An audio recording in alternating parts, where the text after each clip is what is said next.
May nag-comment po sa akin, nagtatanong kung ang mga products ko daw po ba sa Yellow Basket, gaya ng Saint Benedict's Medallion, Saint Benedict's Crucifix, Brown Scapular ng Mount Carmel, kung ito daw po ba ay nabasbasan na ng isang pare.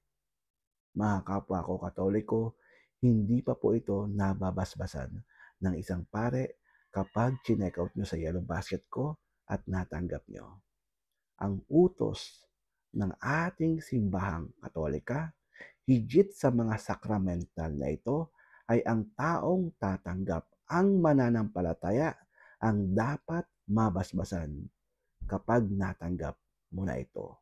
Ayon sa Catechism of the Catholic Church, paragraph 1667, ang mga sakramental na ito, mga sagradong bagay na dapat ay magpaalaala sa atin ng sakripisyo, pagmamahal at kaligtasang ibinibigay ng ating Panginoong Jesucristo para sa atin.